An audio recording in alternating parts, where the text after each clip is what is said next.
Welcome, and thank you for standing by. At this time, all participants are in a listen-only mode until the Q&A session of this call. At that time, you may press *1 on your touch-tone phone when you would like to ask a question. This call is being recorded. If you have any objections, you may disconnect at this time. Now I would like to turn the meeting over to Ms. Margaret Farrell. Thank you, Ms. Farrell. You may begin. Great. Thank you, Sybil. And thank you very much, everyone. On behalf of the National Cancer Institute, I wish to welcome everyone to our April Advanced Topics in Implementation Science webinar. We're so very, very delighted this afternoon to welcome Drs. Christine Hunter and Robin McKinnon to speak about a topic gaining increasing interest inside and outside of NIH, the role of natural experiments. This is a bit of a People's Choice presentation, as it was the most requested session from our webinar evaluations over the past year. So we're so very happy that Christine and Robin were able to join us.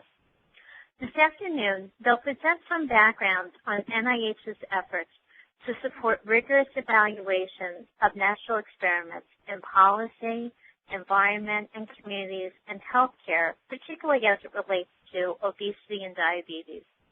They'll discuss considerations around study design and review current funding announcements and highlight some progress and lessons learned. Complete biographies of both of our speakers are available at cancercontrol.gov/IS. Just a very brief word about logistics and we'll be off. One of the hallmarks of our advanced topics and implementation science webinars has been the robust interaction between the audience and the speakers, and we do hope that you'll take some time to participate in our discussion today. As the operator said, questions are encouraged, and there are two ways you can ask your question.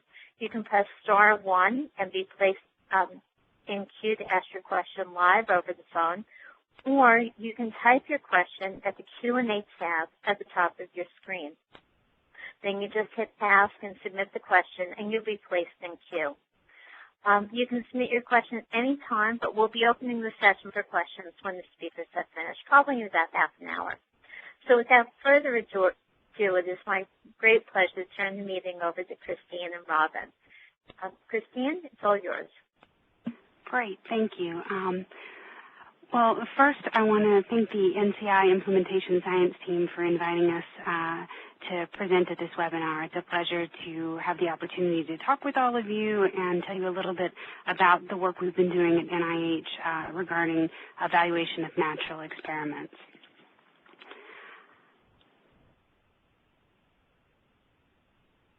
So I'll start the presentation with a bit of background, and once I'm done with that, I'll turn it over to Robin, and she'll talk about design issues to consider in this type of research.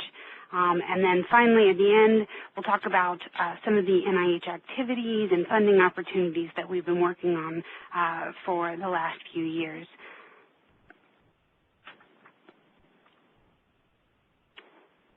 So I don't think it'll be a surprise to anyone on this webinar that obesity is a concern in the U.S. and really many countries globally. The prevalence of obesity in children and adults has dramatically increased in the U.S. in the past 4 decades, and I think everybody knows it's a major contributor to many serious health conditions and reduced quality of life. To give you a broad sense of the scope of the obesity problem as it relates to diabetes, these maps developed from data from the CDC depict parallel growth in the prevalence of obesity and diabetes among adults over the past 2 decades. So as many people know, obesity is a major contributor to type 2 diabetes, which is now the most prevalent form of diabetes in the U.S. And not depicted on these slides, but particularly alarming, is the dramatic increase in type 2 diabetes in youth, and this is very much related to childhood obesity. It was not that long ago that type 2 diabetes was a disease of the middle-aged and elderly, and so when you think about the potential long-term consequences of earlier onset of type 2 diabetes, longer life with the disease, it's pretty sobering, not to mention the demands that it will place on the healthcare system. There's also a strong association between obesity and several forms of cancer, especially cancers of the esophagus, pancreas, colon and rectum, breast cancer in postmenopausal women, endometrium, and other cancers. In looking at this figure, one important caveat is that you should not read it to say that obesity is protective of lung cancer. Clearly, smoking is a powerful confounder for lung cancer, and smokers tend to have lower BMIs than non-smokers. And we could go on with the list of diseases that are related to obesity, but we just wanted to highlight a few. Also, as can be seen from this 2013 JAMA paper, when looking at the 17 leading risk factors contributing to the burden of disease in the United States, poor diet, high BMI, body mass index, and physical activity fall into the top 5.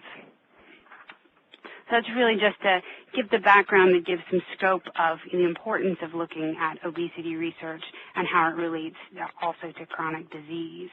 But I also want to talk a little bit about the importance of natural experiments. So historically, most weight-related research has focused on weight loss interventions that target individual change. And research has demonstrated that behavioral weight loss is reasonably efficacious and can result in meaningful health outcomes.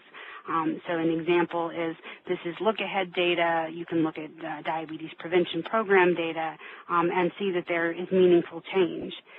But we also know that not everyone can have access to behavioral treatment, and then those that do, not everyone responds to it. And even when the response is excellent, there's a wide range and varying degrees of response or maintenance of that weight loss. So these two figures are again, look-ahead data, which tested an intensive lifestyle intervention as compared to a control condition, which was diabetes support and education, in over 5,000 middle-aged to older adults who had type 2 diabetes.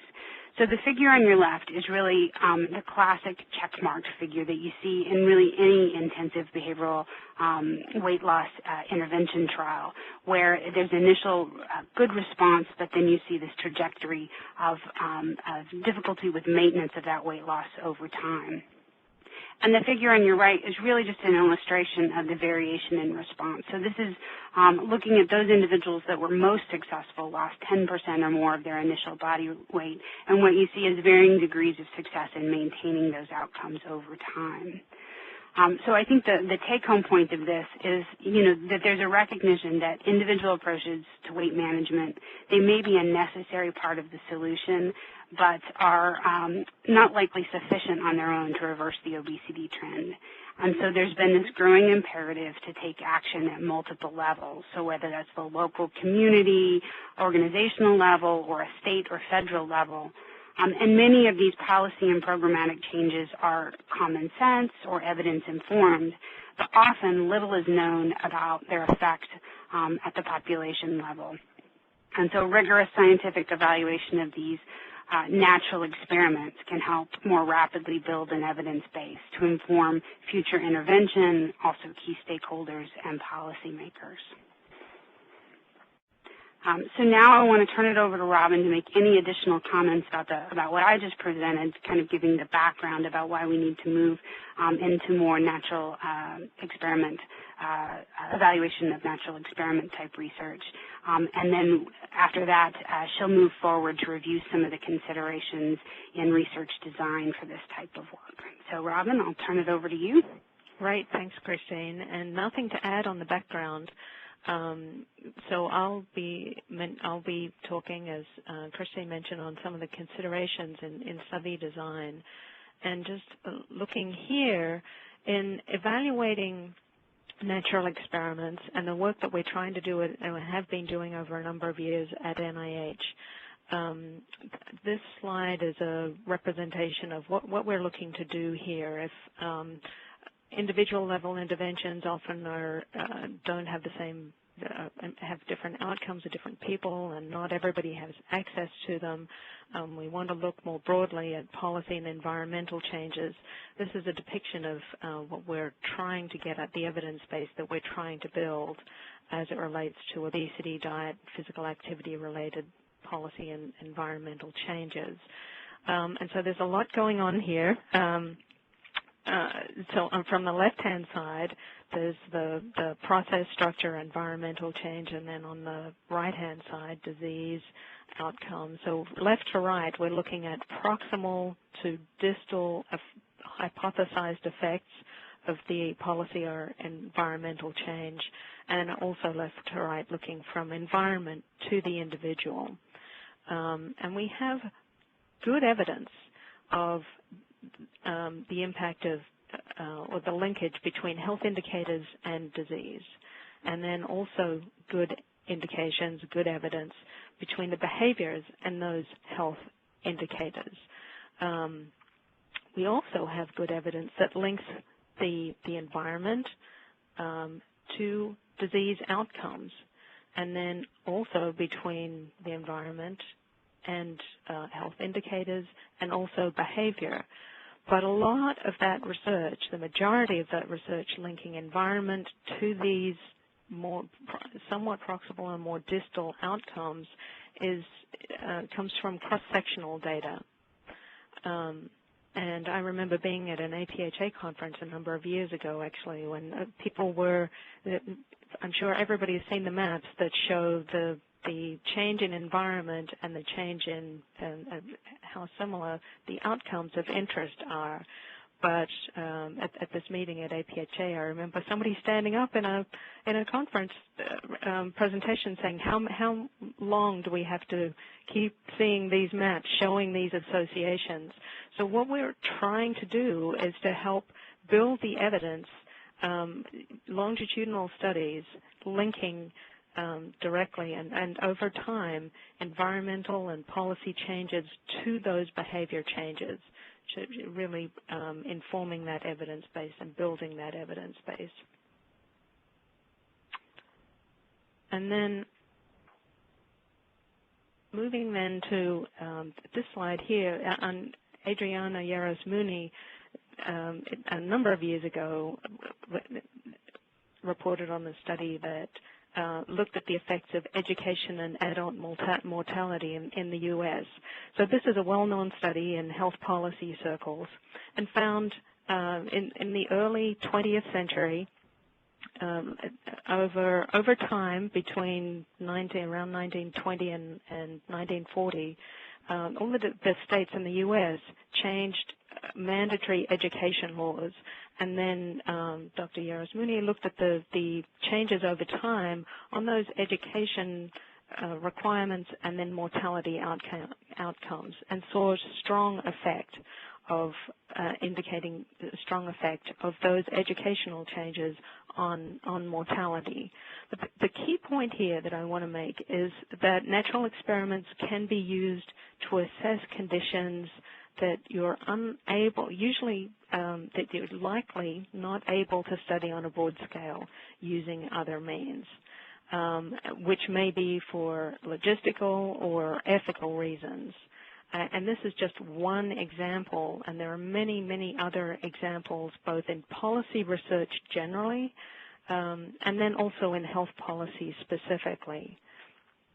But an example, as it relates to obesity and the research that we're looking to promote and to inform also, is focusing on the built environment.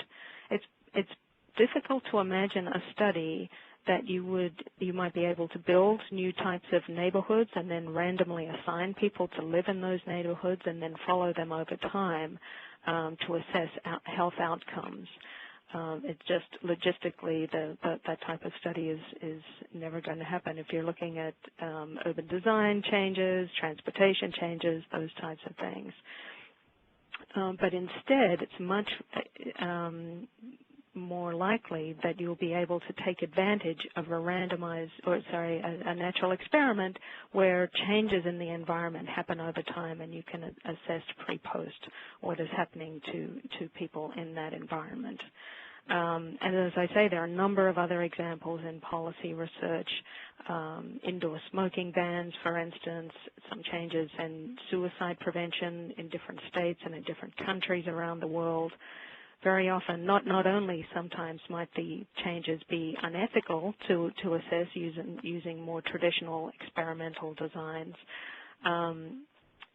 but also some of the effects may be so small that the types of studies would have to be massive to be able to study in an experimental context. And so this is where looking at quote-unquote natural experiments is much more appropriate.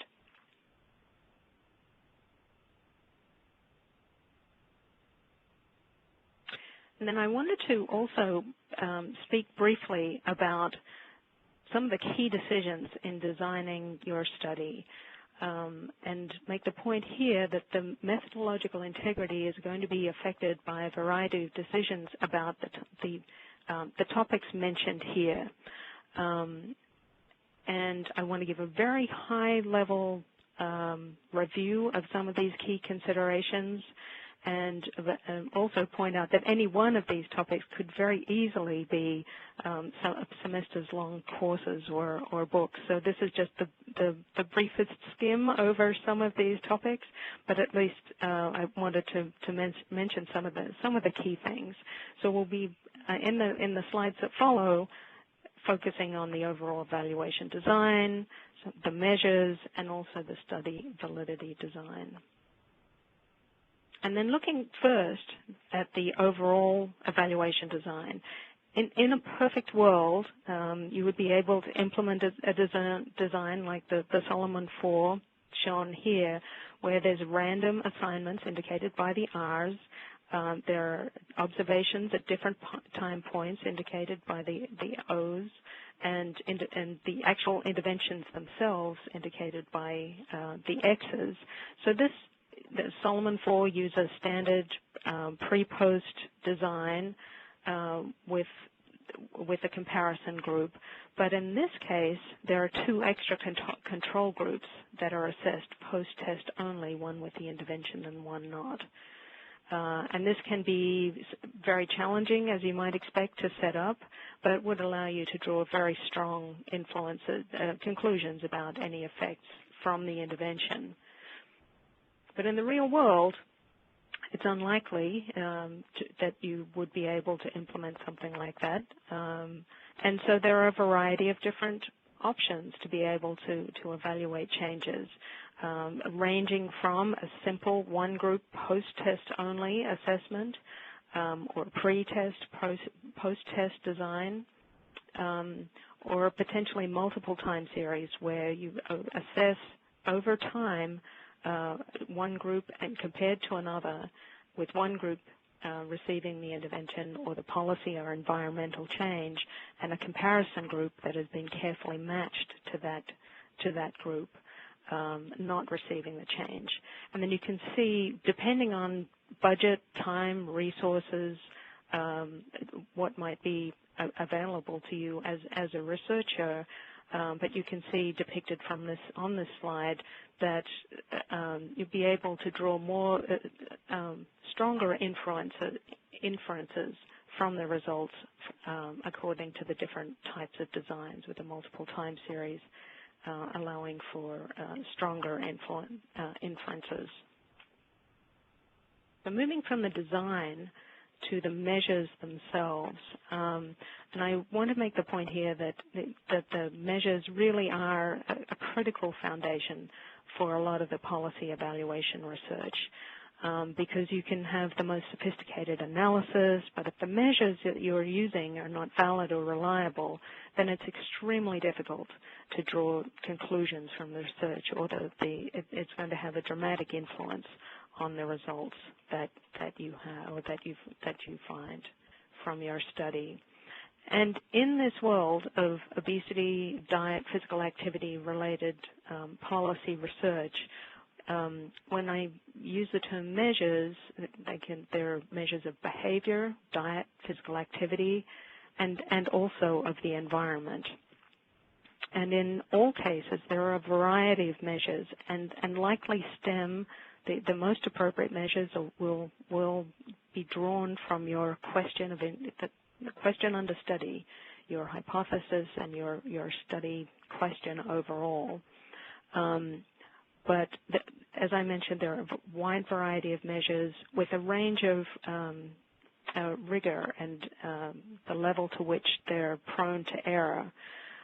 If you're measuring diet, for instance, individual diet, that you can measure diet using single item questions or short survey instruments or food frequency questionnaires, 24-hour recalls, even doubly labeled water. And all of those that are potentially error-prone, especially the self-reported measures. But if using something like a 24-hour recall, that is a much less error-prone measure of diet than, say, a single-item question. And the error tends to be random rather than systematic, as it often is in other cases. In physical activity, there are self-reported measures of physical activity and other devices, some of which are depicted here, accelerometers and such, to assess physical activity and movement. And then environmental measures are important. So we want to be measuring both the exposure as well as the hypothesized outcome. But environmental measures range from using geographic information systems, checklists, environmental scans. And I would just urge folks, if they're putting together a research team, that they make sure that they have the appropriate expertise in measures of all aspects of the study. Sometimes people can be very strong methodologically or have a very strong expertise on their team on one set of measures, say at the environmental level, and be looking to assess the effects of an environmental change on diet, but as part of their study team may not have somebody who's expert in assessing diet, and that is a science unto itself. And so moving on to, just want to reiterate the study validity design and the importance in measures that you're using measures that are both valid and that are reliable, that you're measuring what you intend to measure in terms of the measure being valid, and then also reliable, so that over time you're measuring the same thing and that two or more people could be assessing the same thing at different points. And there are a variety of different tests to assess both these types of both validity and reliability, these psychometric tests.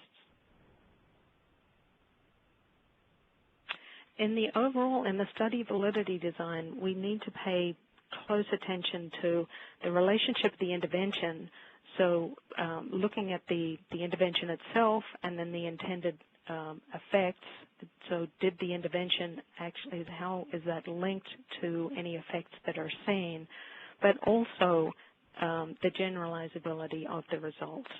So how generalizable are any results that you see?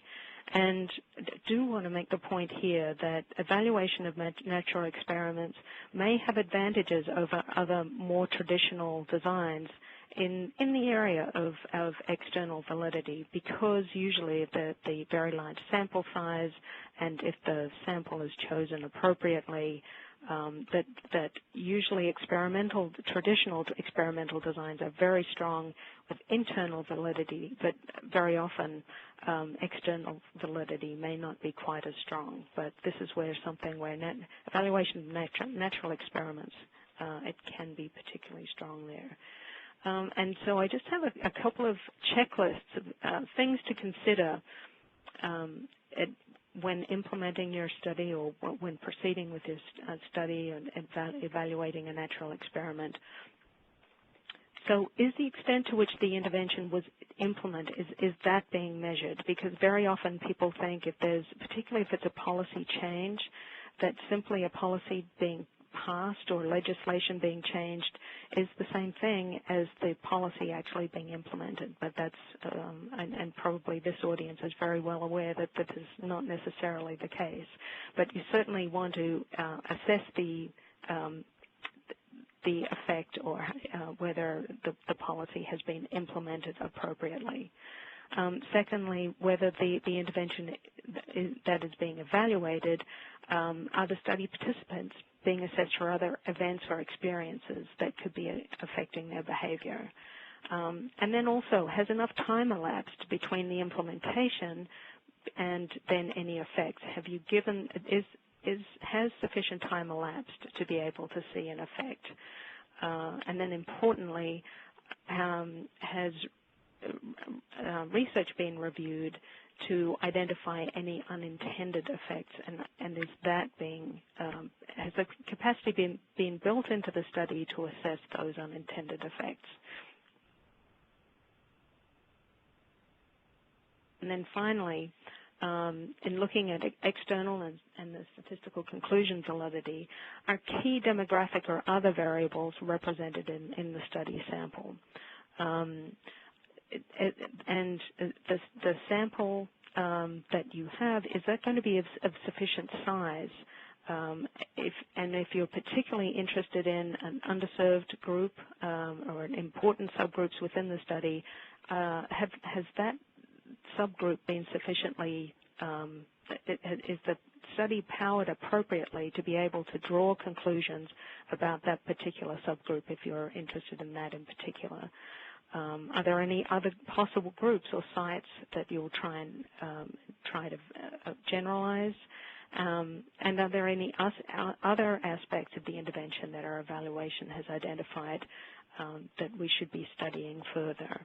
So you want to be both assessing the unobservables in assessing your validity design, or in the overall design of the study, looking both at possible unobservables and then also observable effects in your overall design.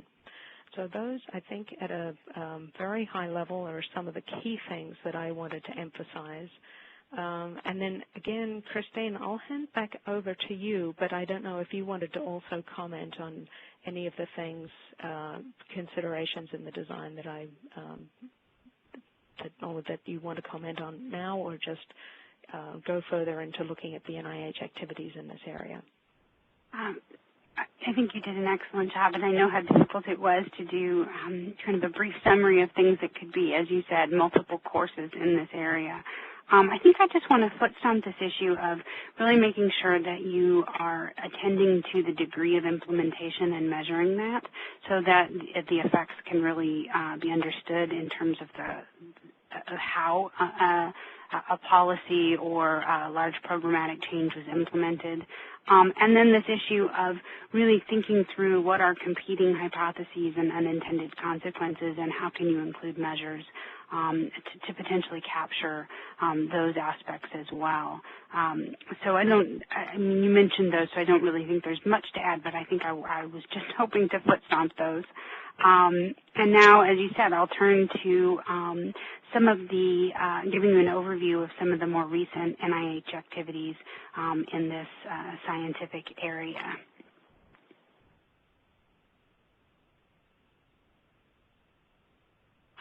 So I want to highlight some things, sort of how they've happened over time, and things that I think are continued resources for folks on this webinar.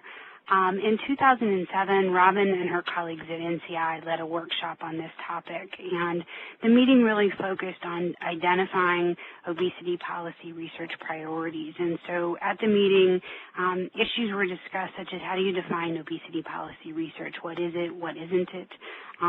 What's the scope of NIH? Looking at key challenges and specific research needs and opportunities. And this is important because this meeting really set the stage for the NIH activities that have come after that, and NIH collaborations.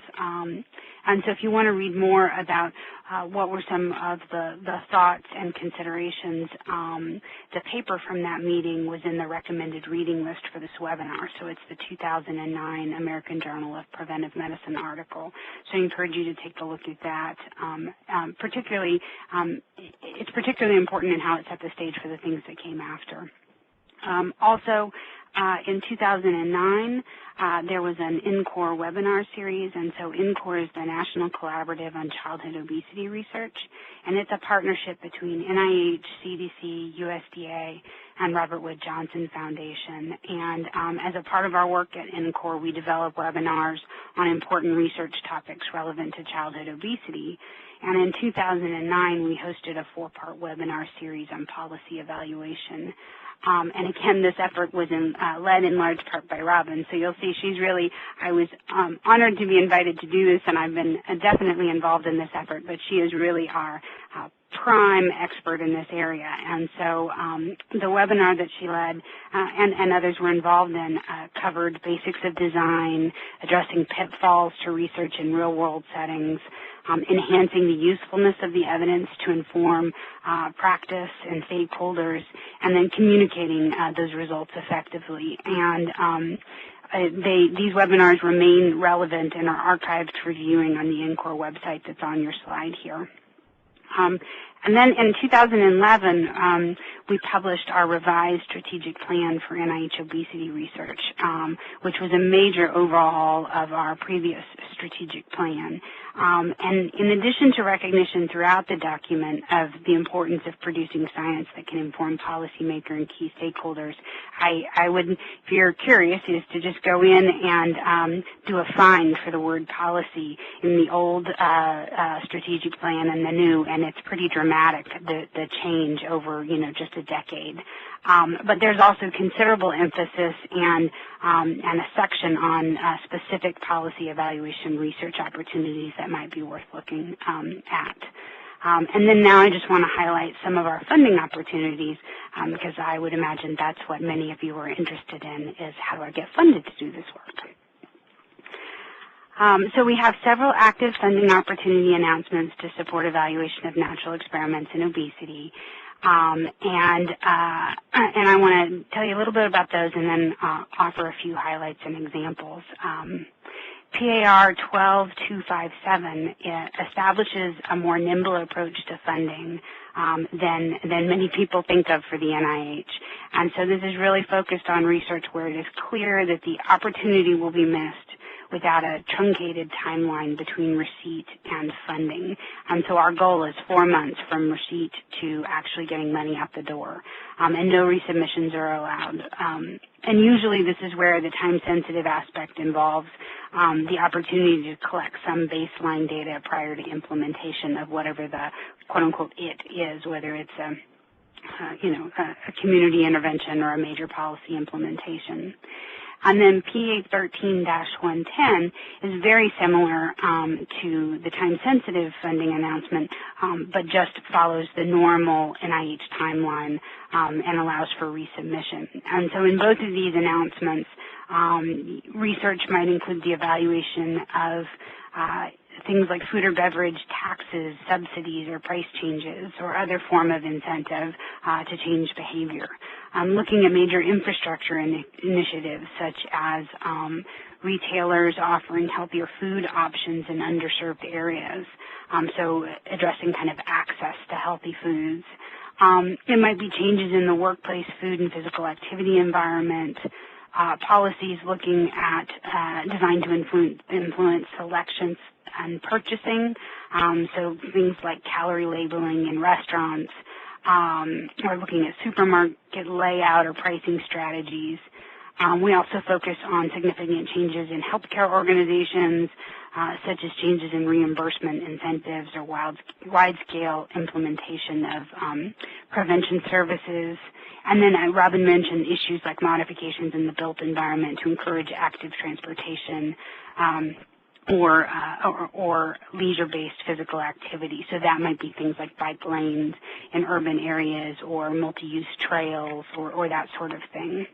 And then the final three at the bottom of the slide are school-based opportunities, and they're very similar in purpose, but as you might imagine, they're specific to youth and really focused on understanding how these school-related policies impact childhood obesity and related outcomes.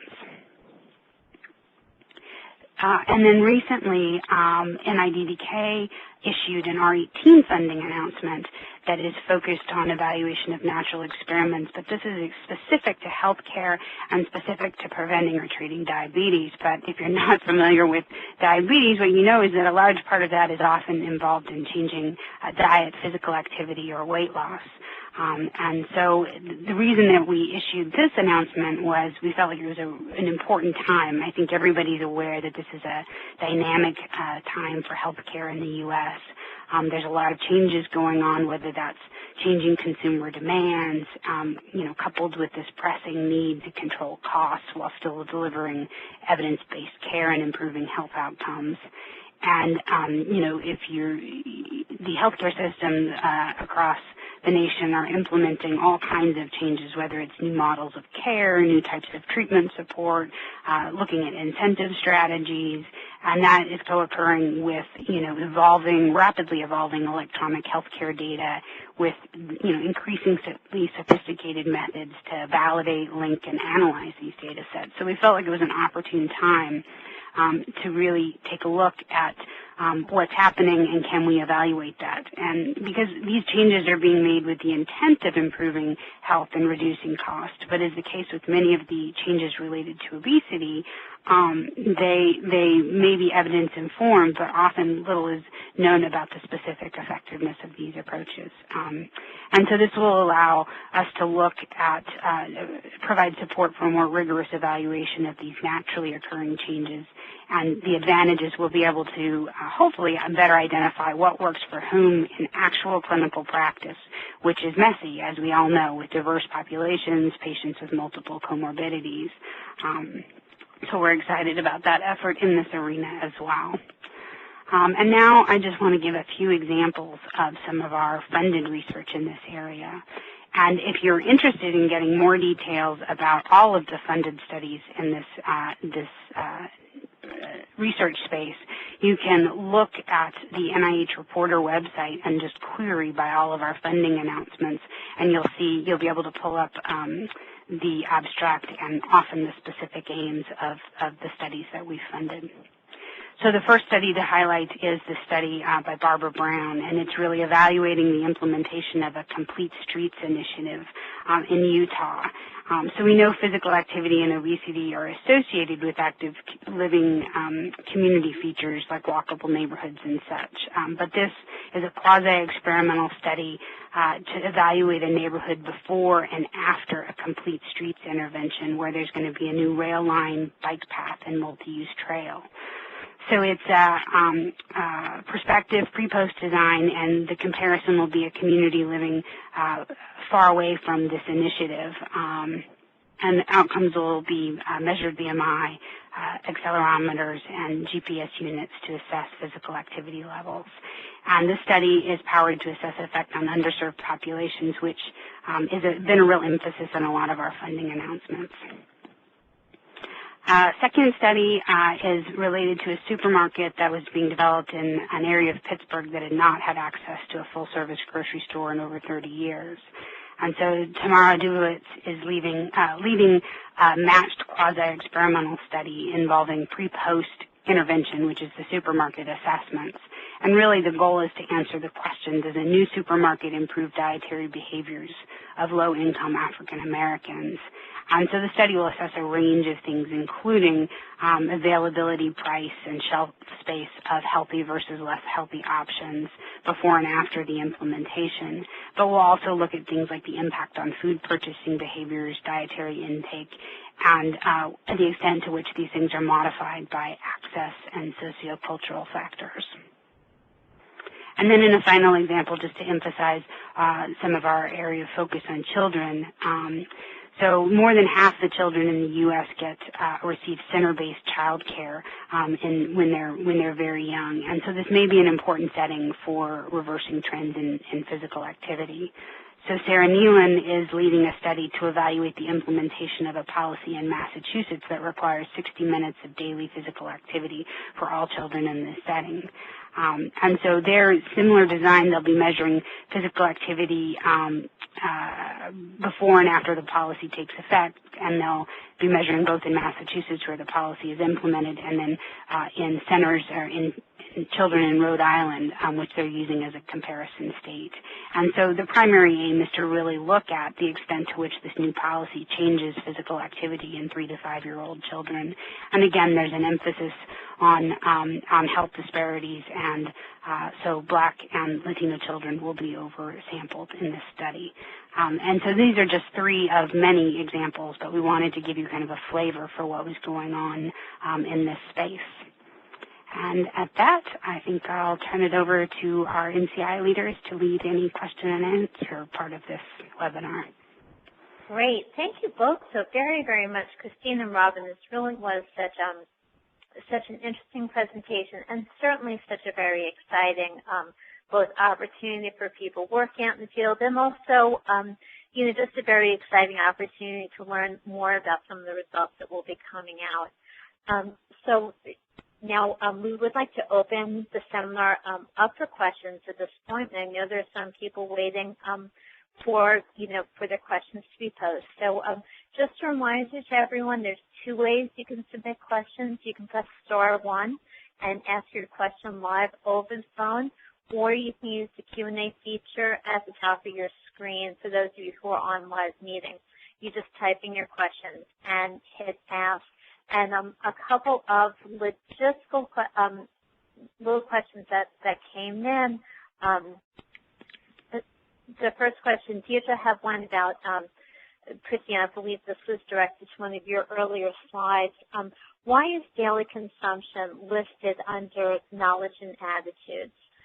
Do you mean one's belief about what they should consume in a day, or why is that measured in that way?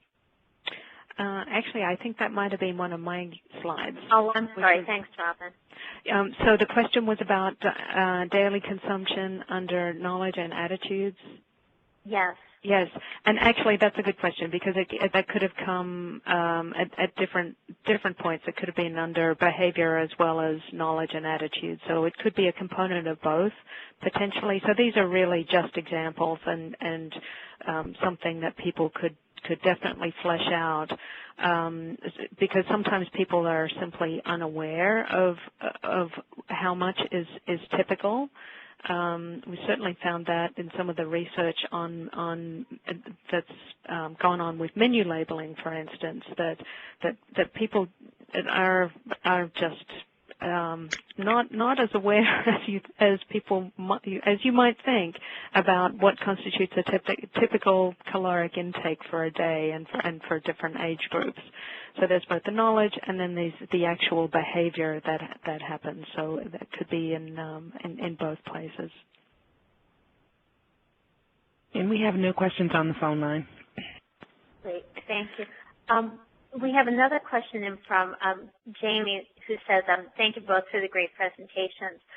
Can you provide a full citation and more information as the citation for newcomer 2009 reference, included on a number of your slides, Robin? Yes, and actually that was on Christine's slide. She mentioned the webinar series. And by NCORE, the National Collaborative on Childhood Obesity Research. So there is, and a lot of the information specifically on study design came from a webinar series that was run by Dr. Kathy Newcomer, who's at the George Washington University. And so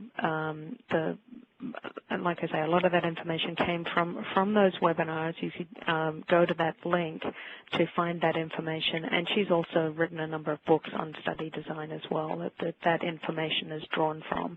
But I don't know if there's a possibility to provide feedback to people who participated in the webinar with another citation as well. If that's possible, then that's something I could send out after the fact as well. That would be great, Robin. And I would, and I just made a note myself too. But we'll post a link to both to the archive of this session, as well as some of the webinars and other information on the Research to Reality community practice. And we'll send that link out to everyone. Just continue the opportunity for questions and sharing of information here.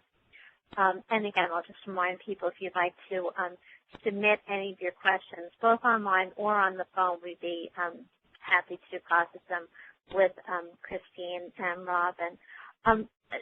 One thing that came up, I did appreciate, we've talked often on these advanced topic webinars about kind of measuring the mess, like looking at how does one evaluate both changes in implementation from what's being intended to what actually happens in real-world settings. And I was wondering, for each of you, was there something that that you have seen that is particularly surprising to you, or something that, as you've gotten more into this field, something that you found particularly valuable for your research? You want to go first, Robin, or you want me to go first? Why don't you?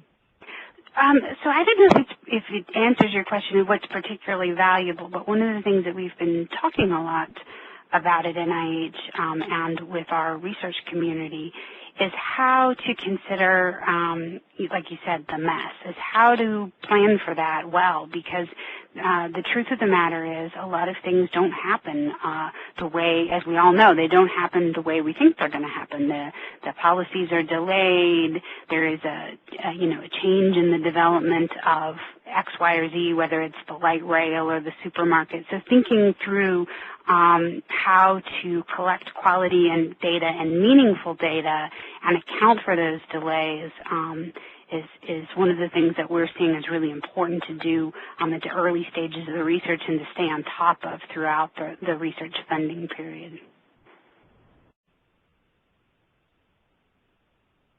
Yeah, it can be challenging. I mean, there's only so much you can do.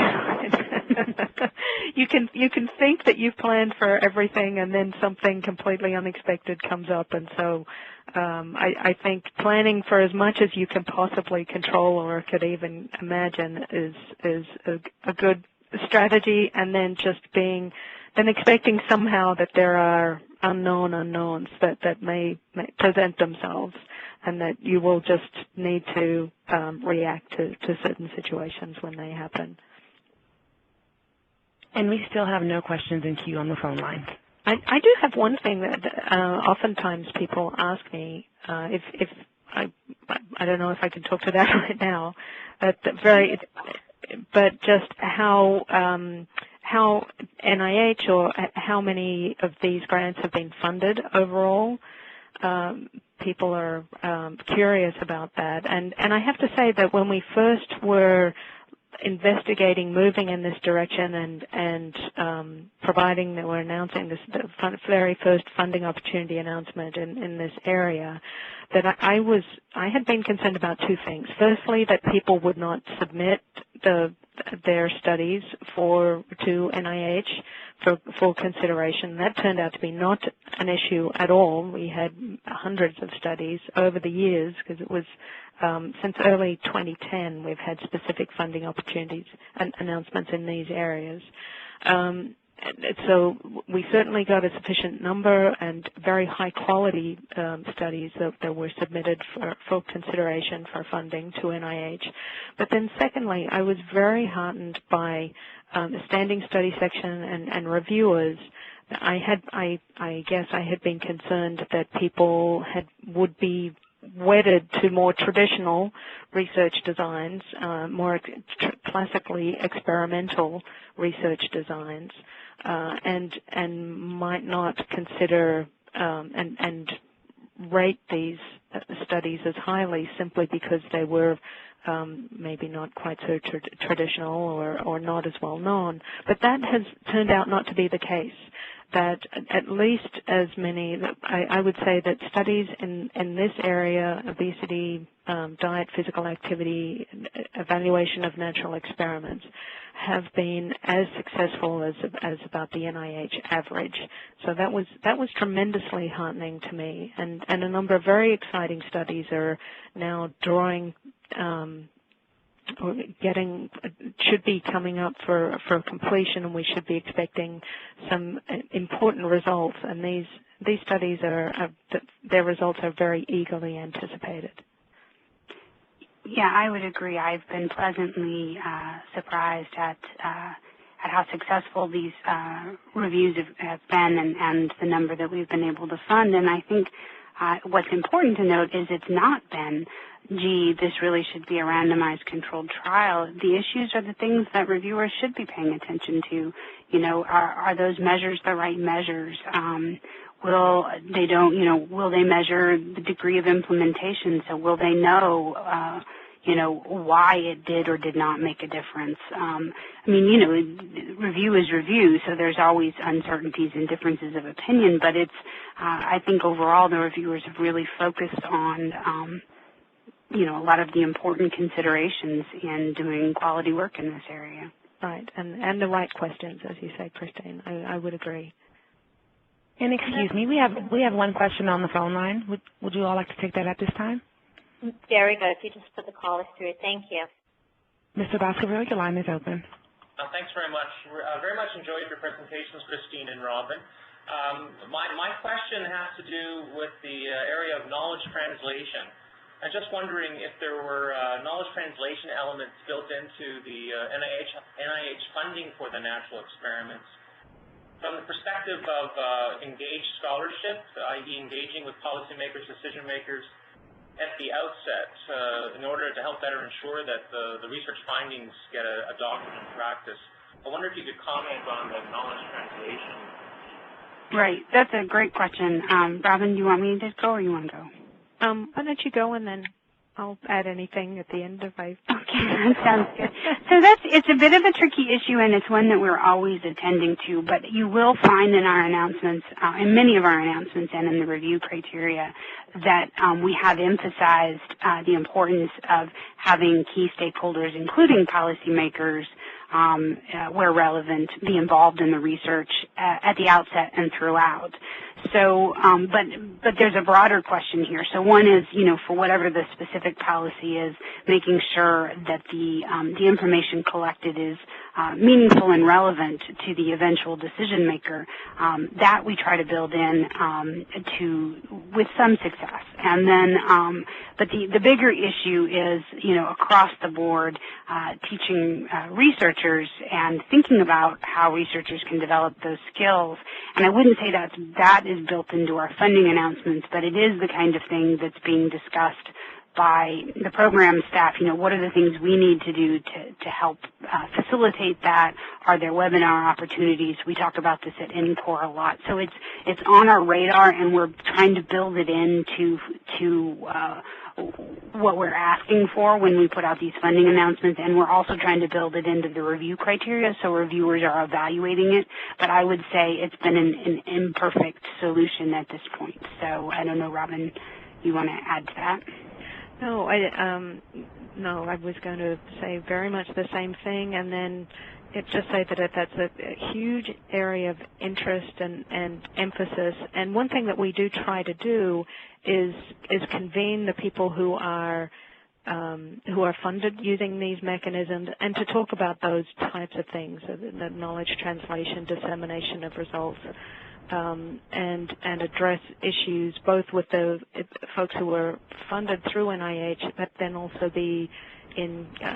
collaborate wherever possible with similar types of research networks funded through CDC, and then also be mindful of other people, other translators who are out there, like the Robert Wood Johnson Foundation or other types of funders who may be able to help bridge that gap. In addition to working directly with researchers and then the policymakers as well.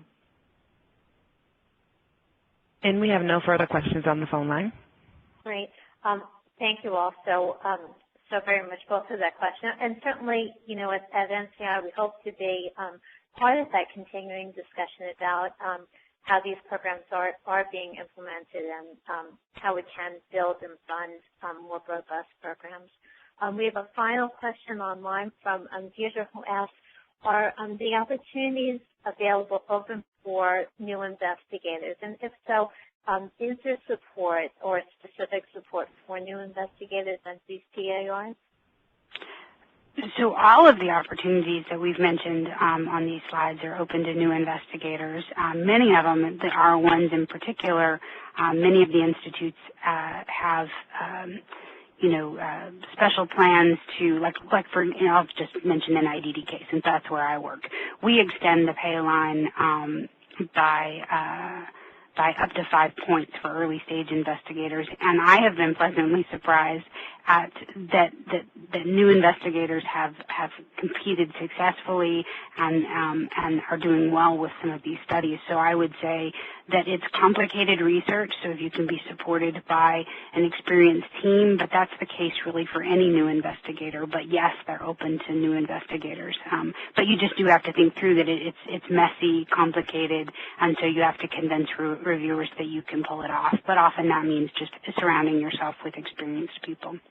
Right, and then I would just add that that's something that certainly reviewers are looking at and looking at the overall expertise of the team, and people will be looking to see, is there evidence that as a new investigator, can you pull this off? Is there publication history? Have you been collaborating with these people for a long period of time? But as Christine says, there are a number of new investigators who've been funded through these mechanisms. Great, and what a happy note to end our session on, and we do appreciate, thank you both so very, very much, Christine and Robin, for joining us today and for the wealth of not just experience but information that you're able to provide on this topic. It was really very exciting for us to work with you about it. And we will be sending out a note shortly with a link to our evaluation and a link to the ongoing discussion at the Research to Reality Community of Practice. Well, we anticipate the archive of today's session will be available at the site towards the end of this week. And we would like to invite everyone back next month for our next advanced topic session on the My Own Health Report project, which is also gathering a lot of attention and relevance to some of the ongoing changes in the healthcare system as well. So looking forward to that and looking forward to the ongoing discussion on Research to Reality. And thank you. Thanks to our speakers and thanks everyone for joining.